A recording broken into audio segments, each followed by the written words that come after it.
answers, that you should be present always, that you should show up.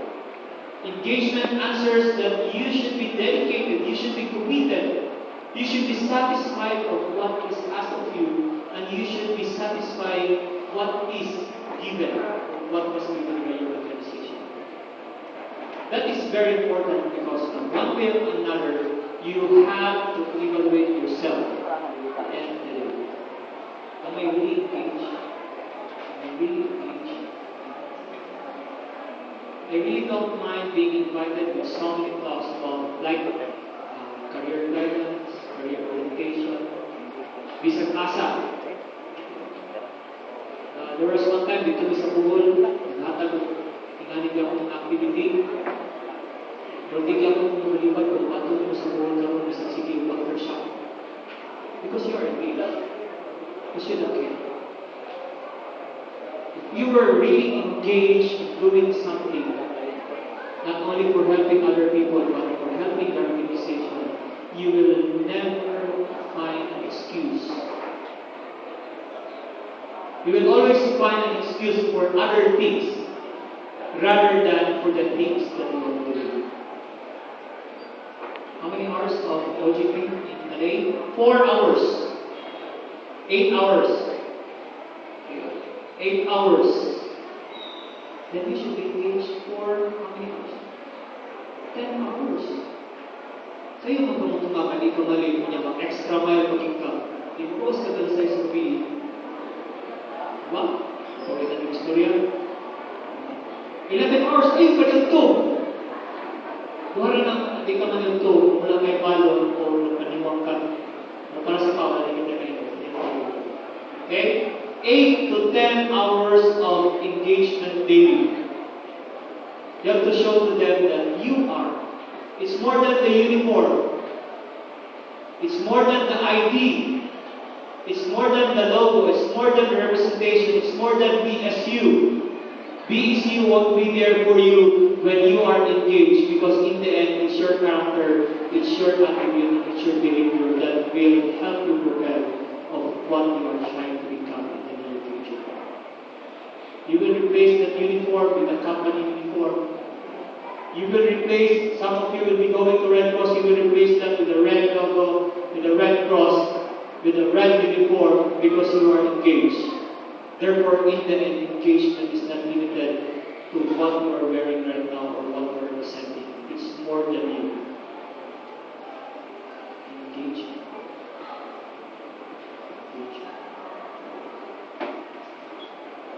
Ang engagement sa trabaho, ang engagement sa mag-uyab, lahit na siya. Itong klaro ko. Ang engagement sa mag-uyab, pwede pa rin na-ularo. Diba? Wala, hinagay. Si Pontero, ang engagement sa trabaho is quite different because it's a long-term journey. Again, guys, kung ako ihatag sa inyo ang balik, akong tao na yung istorya ako sa sunod sa kumpanya is the same person na matawag sa inyo mga.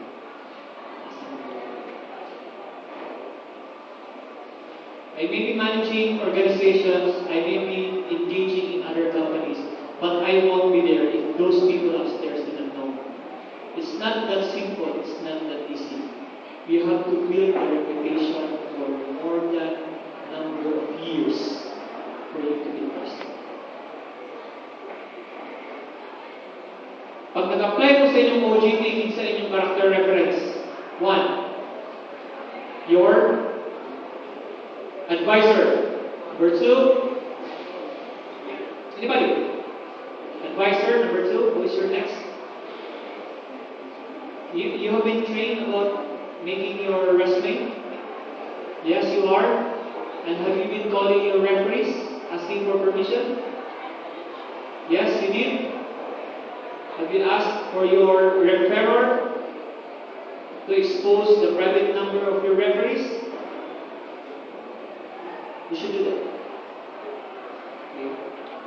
Diba, character reference man, kailangan tao na may pinto. Alam na may pinto per pinto. Okay? Kailangan ng tao na may pinto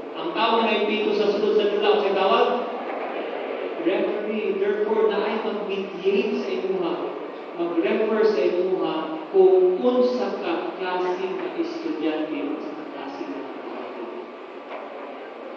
So assuming now you have Jenny as your character referee. So you will ask direction from Jenny. Jenny, can I ask you to become one of my character referee? And she will say, yes. Can I have your personal number be called upon by the company that I'm applying for a job? Yes, you can. Therefore, the interaction now lies between Jenny and the ones that are hiring, or the ones that are supposedly asking for your professional experience. And because your professional experiences is limited only to MSTP, limited only to some seminars, symposiums, workshops, and other activities inside the university, therefore, that is not a limitation for you to become referred fully as an effective student and effective worker. You're still here? So, gustuhan ninyo na tayo permission nila? Wala tayo makantang next in line? Right. Engagement, again, engagement is very much important for you to make sure that you are one, you are with your organization.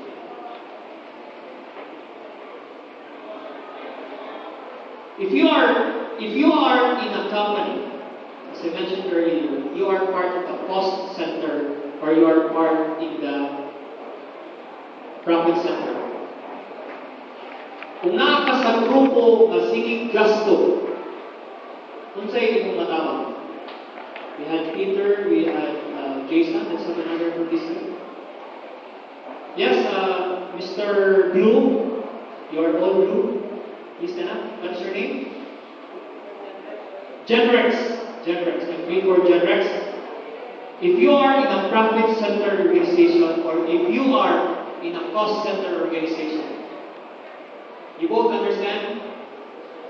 Profit center organization, nagasunod ang kwarta, cost center, kapagawa sa kwarta. Kung sa'yo mong matabang kung naka sa profit center?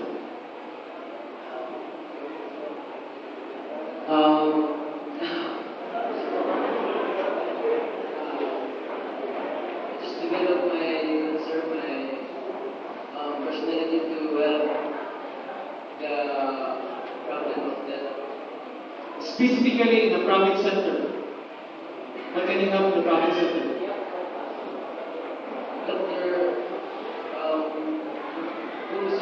The goal. And the goal of the profit center is to maximize profit. And on the other side of the cost center, what can you help?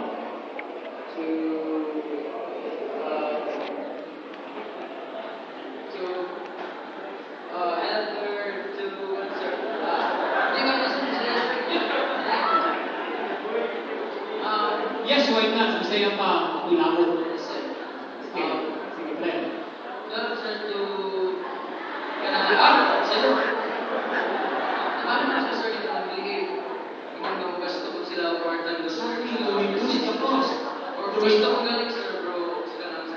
Justify mo. Thank you very much. Let's give this guy a hand. Thank you, sir. Thank you in advance this lunch for today and tomorrow. Congratulations, Profit Center. Simple. Key resource area. If you are in the Profit Center, you help extend or increase the profit or revenue. And in the cost center, you reduce, mitigate, and manage the cost. Yun po, libog ang kinabuhi. Simple naman lagi. Ikaw magtrabaho sa Indra. Make it that way. Ayaw na sa lisuda para hindi mo malibog. Sir, what's my job?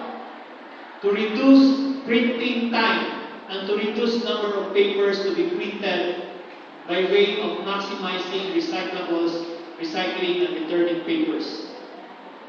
Okay, sir, I would like to instill in the office that for internal memorandum or internal communication, we will use the other side of the paper.